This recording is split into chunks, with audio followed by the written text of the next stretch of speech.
Hello and welcome to The Big Picture. Today we are talking about the markets. The Sensex and the Nifty both closed at record highs. Nifty in fact at 10,020 while Sensex closed at the record closing of 32,382 on Wednesday. Expectations of a better earnings season with improving economic indicators have increased investor confidence, extending a record-setting rally this year. The NSE index, in fact, has hit a string of record highs this year and is Asia's third best performing index this year with 22% gain. Now, while celebrations are on Dalal Street, we are taking a look at what led to this surge and can it sustain itself. Joining us today on the panel, we've got Mr. Nitin Desai, former Chief Economic Advisor with the GOI, S.P.Sharma, Chief Economist at the PhD Chamber of Commerce and Industry, and also senior journalist Priya Ranjan here in the studio. And also from the capital, we're being joined by Dhirendra Kumar, CEO at Value Research. Mr. Desai, if I could come to you first, the last 600 points has been the fastest, in the past 4 months or so. And today's rally was very strong. Clearly there were more factors to just the regular ones that's pushing this market so ahead. I think basically, yes, it's possible that there is a slightly greater sense of optimism of earnings, but I think basically the market has been pushed more by the supply of funds. We know about the very heavy inflow of foreign funds that has come in the past. Remember, they withdrew a little towards the end of last year, and then they've all come back in a big way. But more than that, I think what is also happening is domestic investors are moving in. Why? Because simply what happens in one asset class, shares, depends on what's happening elsewhere. People who would put their money into property, let us say because they wanted to hold it for a daughter's wedding or something, are now not going into property because they're afraid they'll lose money. Between the combination of demonetization and RERA has really sobered that market down. Gold is not a very attractive option now. So significant part of the flow is people who are simply finding this even that is very high price earnings ratio, a better option than putting it into property or gold. And one more thing, because our industry is not investing, because they are not investing because capacity utilization is still low, a lot of the companies are flush with funds. And quite a bit of those funds are finding their way into mutual funds. If you look at the numbers, if you look at liquid mutual funds, if you look at ETFs, exchange traded funds, the bulk of those holdings are by institution holders, which basically means companies with excess cash on their hands. So I'd say it is driven more by this. Will it last? That's the point. That's what we're going to be talking through the show. We'll try to see. That question is a big one. And the corporate, if the investment cycle picks up, then certainly you're not going to get this business of corporates with surplus cash parking it in mutual funds and that pushing up prices somewhat. You may still continue to get private houses. I was told by a high authority from the RBI that they think that households are shifting their investments towards financial assets from other things. That is what their judgment is. But let's say the jury is still out. We don't have the up-to-date numbers. But certainly the flow this year has been quite substantial. Not hugely substantial, but it has gone up. Absolutely. Mr. Sharma, what do you attribute this swift rise to? I mean, it took the Nifty 4 years to move from 6,000 to 7,000 points, but only 3 years to rise to 10,000. What do you attribute this to? That's true. Mr. Desai is talking about that physical assets are now converting in the liquidity and financial assets with the support of liquidity. Because our physical savings are more than 50%. Right now, also 50% assets are in the physical savings. So now the government is trying to channelize these physical savings in the financial savings. That is a good thing for the markets and for the whole system. That will help our funding scenario, the funding in the infrastructure. That will be a good thing for the economy. But that's the trend during the last 3-4 years. But since 2001, markets are doing good. Now, if you see the total returns of the markets, these are estimated at around somewhere between 17 to 18%. Despite a 54% fall in 2008 and a 24% fall in 2002 or 3, or 4-5% fall in 2011. Despite these major falls, markets have returned with the 16-17% to the investors. That is a good thing of the Indian market, and I think that will continue in the coming times also. By in the next 5-6 years, I believe if the reforms are touching ground, then there is a lot of scope to Nifty to post higher and higher numbers, because now fundamentals are in the favor of markets. Like starting from growth, we are growing more than 7%. That is higher than almost all the advanced economies and major emerging and developing economies. In a row, we are posting a good growth number in the GDP. And now inflation is very much under control. Our CPI is 1.5% and WPI is less than 1%. That is a good thing for the investment. And the third thing, current account deficit is under control. That is a major factor to attract the investments. And number 4, fiscal deficit, that is also under control, and that is anticipated at around 3.1 or 3.2% for this fiscal. And that will happen because of so many good things happening, like the implementation of GST. So reforms are now touching the ground, and with the implementation of more and more reforms and reforms in the labor market, I anticipate that in the coming times, Nifty has a lot of potential to post the good numbers in higher trajectory. And international factors are also in favor of India, like India's rate of return. Our real rate of interest is higher than many of the economies. So inflation is now less than 2%, and our repo rate is 6.2%. So real rate of return, rate of interest is higher as compared with many economies. That is attracting a lot of money from the foreign markets. So going ahead, if the reforms are percolated at the ground level, and there is some implementation, effective implementation of the recently announced reforms, like GST is giving good results, and this GST is followed by reforms in the direct taxation also. So we have a lot of scope to post good numbers in the coming times. It's interesting you bring in GST, because I'd like to bring in Dhirendra Kumar at this point. Mr. Kumar, you know, Nifty has consistently risen since March 2016, and that has been, you know, despite those two major economy-wide disruptions, if you could call it, demonetization, of course, the rolling out of GST, but it doesn't seem to have affected the markets as much as how, you know, most analysts were predicting.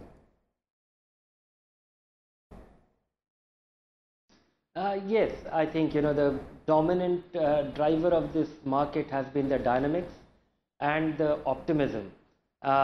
Dynamics, by dynamics I mean, despite the lack of fundamentals, I would just like to summarize all that has been said in the last 10 minutes by the two other speakers, which is, you know, India is an island of growth in an otherwise bleak, you know, global economy. So we have become a great destination for all foreigners. There has been a complete turnaround in the domestic investor sentiment.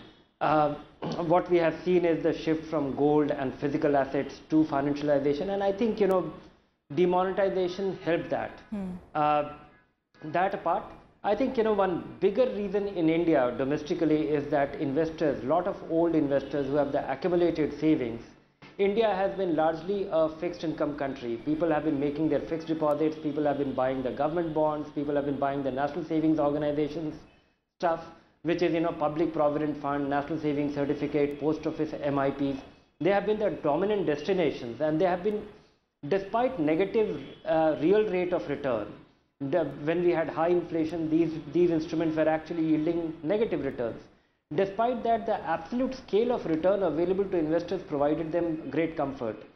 Now, despite positive real rate of return, which means inflation is low and interest rate is coming down in line with that, and for the first time in India, investors are getting, you know, depositors are getting positive real rate of return. Despite that, investors, you know, depositors are unable to reconcile with that. They are looking for avenues which will generate higher return. They are willing to assume marginal risk. And I think what has happened on the periphery of all this, that domestic mutual fund industry has been able to build a huge distribution. And what has become, you know, you would have seen a big campaign, mutual fund Sahi Hai, and lot of small investors opening their small savings account. It's almost like a small savings recurring deposit in mutual fund, and that has added up to nearly 7.5 crore a month, which is which is able to counterbalance. It is equal to what FIIs bring in on an average every year. So if you look at this 90,000 crore which is flowing into the market, and this is not a short-term money. Never in the past in the Indian market we have had this kind of steady money flowing in. And now add to the additional points of dynamics is that employee provident fund started putting money in equity. And the fund in which they put the money has now turned out to be the fastest growing fund, 25,000 crore in less than 1 year. That is the Nifty ETF. So much money, incidentally, chasing the same stock without any increase in supply of those stocks, that has caused this big, nice round number of 10,000 on the Nifty. This is good news, and it can well turn out to be a bad news if if corporate performance don't catch up, because any market is not sustainable if companies are not able to grow their earnings. Absolutely. Mr. Dash, do you agree with that? At the moment the euphoria is of course there, but if you look at how the expectations are of the corporate earnings, it somehow you would think that perhaps we would see a correction. Well, as I see it, the Dalal Street and the Main Street, there seems to be two different worlds at the moment. Clearly, markets are driven by sentiments, and we've discussed all the factors which is fueling this growth. Yes. But the real economy we see is actually entered a phase of slowdown. And that's quite apparent post demonetization. And although the process of GST implementation has been relatively smooth, much worse was anticipated. Yes. We are not. It doesn't look as the economy is getting out of woods. Now, to be the fastest growing economy in the world, at 6%. Or less, depending on what kind of GDP calculations you are relying on, is not such a great thing for a country like India. And we know that insofar as the real economy is concerned, your savings rates are down, your investment rates are down. This is all despite the fact that the macro stability in the economy has been maintained as never before in recent years, I would say. All the factors that have been mentioned in terms of inflation, interest rate, exchange rate stability, all kinds of current account deficit and things like that. Despite all that, what we don't see is savings, we don't see investment, we don't see production. So where is the real economy? And this bull run that we see on the Dalal Street is quite different from the Main Street, because the Main Street, if you look at the Main Street, you can't be that optimistic as it's been seen. As Mr. Kumar just mentioned, that clearly, in the market, things are bound to level out if expectations about companies' performance do not turn out the way they are being expected. And number one, and there are concerns about valuation in the market at the moment at this stage of 10,000 plus in the index. Now, I'm not, I won't jump into a conclusion to say that post demonetization people have moved their investments into or savings into more financial but the assets. indicators seem that, doesn't it? Well, feel I do not really see. Means it's true that what Dhirendra just mentioned, that clearly, there have been a lot of systematic investment plan, the SIP investment in mutual funds that is happening, and that's been one major factor bringing in cash into the market, leading to the rally. That has been seen, but that is more because as Dr. Desai was mentioning, that in other asset class, such as in real estate, mainly in real estate, I would say, you've not had investment opportunity, and nobody is looking at this. And also the fact that companies which are flush with money but do not see investment avenues, some of that money is getting into the stock market. All right. And along with the foreign portfolio investors' money, there is a lot of cash which is coming into the that market, is, of course, which pushing up which markets. is fueling. Mr. Desai, do you also feel there seems to be a disconnect between Dalal Street and Main Street? And, you know, this was the kind of debate that we also had during demonetization. But, you know, the figures seem to say something. Yeah, even though on the street we felt the effect, being pretty bad. What you're seeing probably is a boom which has been driven by some rather special features of what is happening in terms of people's preferences. There are deeper changes taking place. One of the things that I think is happening is younger savers who are not concerned about what is a cash flow of return coming to them, but more about capital value, because they're saving for their children's university education, they're saving for a girl's marriage, they're concerned and worried. Okay, what will this be worth when I need it 10 years from now, or something like this. I think you're getting a class of investors with a slightly longer horizon coming in. In the old days, it used to be retired chaps like me, whose interest wasn't getting an income, because we get to live in our retirement. But now it's in other places. That is that there is a greater willingness to wait for the return, and they're looking more at capital value.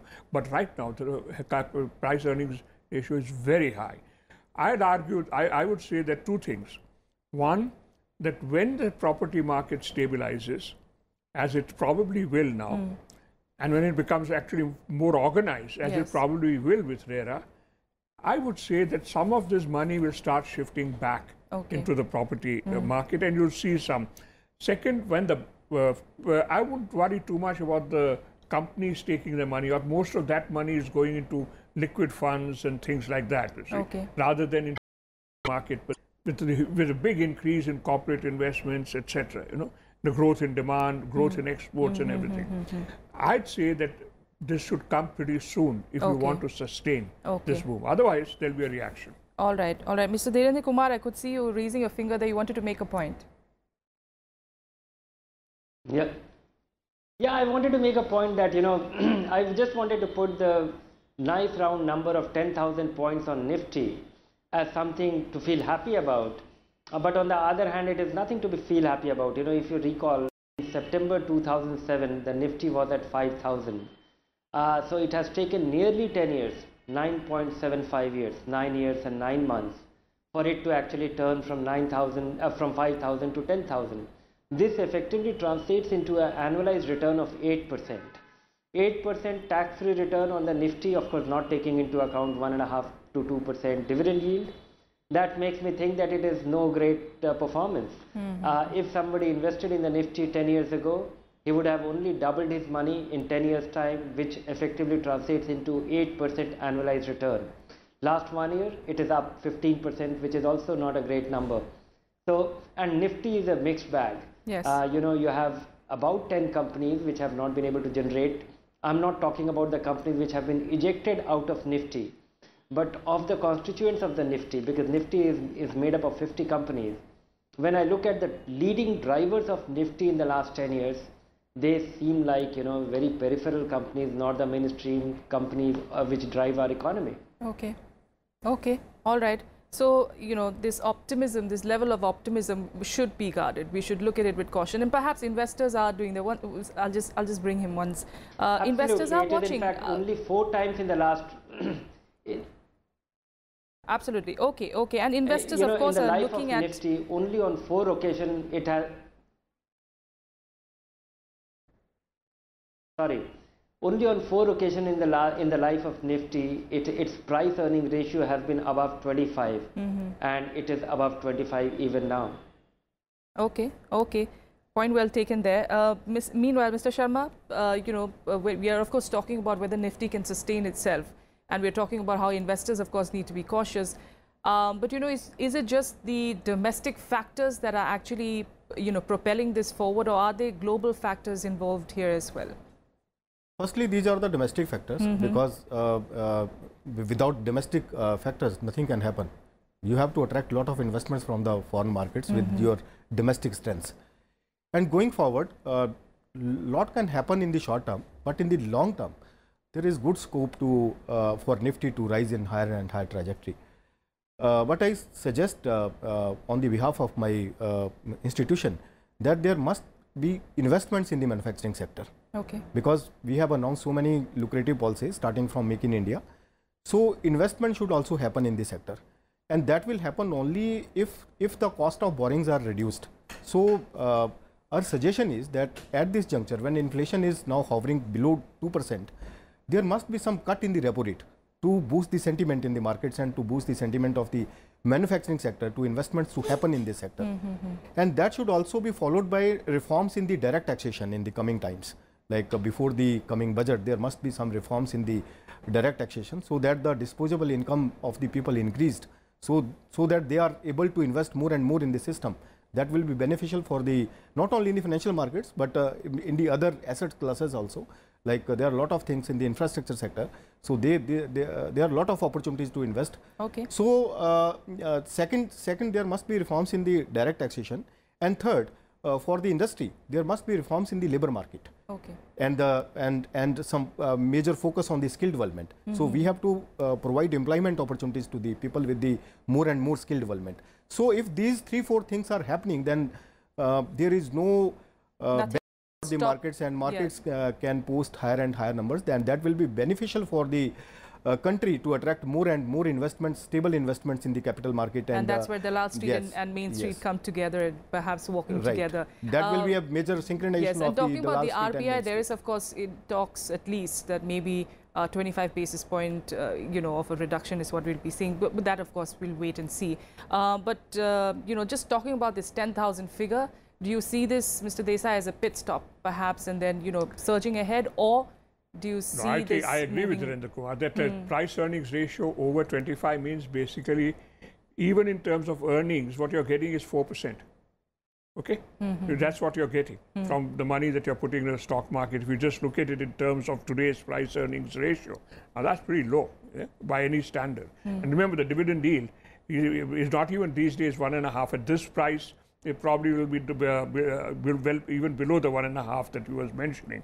So I'd say be cautious, because the underlying performance that we see is not something which can justify these prices. Because 25, it's over 25 now, and it has gone up from the beginning of the year. It has shot up quite a bit in the course of the past 6 months. So I'd say that it's very, very important that the climate, we should focus on the real economy. Rather than we go to town saying, oh, how wonderful the stock market is. Yes. The real economy is what the government ought to be bothered about, stimulating investment. And I would say it's not just an interest rate problem. It's a demand problem. Companies are staying away from investment because they don't see demand growth. I don't know where the 7% growth is coming from, because I don't see the demand growth coming up. Most of the companies are complaining of the absence of demand growth. So unless that happens, you saw the infrastructure figures today, where they said that the infrastructure investment in the 12th plan, particularly in the private sector, is going to be way below what was projected. Okay. Today's number has come out in the Niti Aayog report. So something has to be done to stimulate the demand side. Because if the demand side is not stimulated, I don't see things moving. All right, all right. Mr. Dash, very quickly, obviously, are you saying it's a matter of days when we see this drop in Nifty, or this may be able to sustain itself for a while? Since we are talking about the Nifty today, and the fact a very interesting thing. Yes, very quickly, we need to wrap it up now. Yes. If you take a 10-year period, in the longer term, the Dalal Street has to reflect the Main Street. So when you take that 10-year period, you come to the return that you get.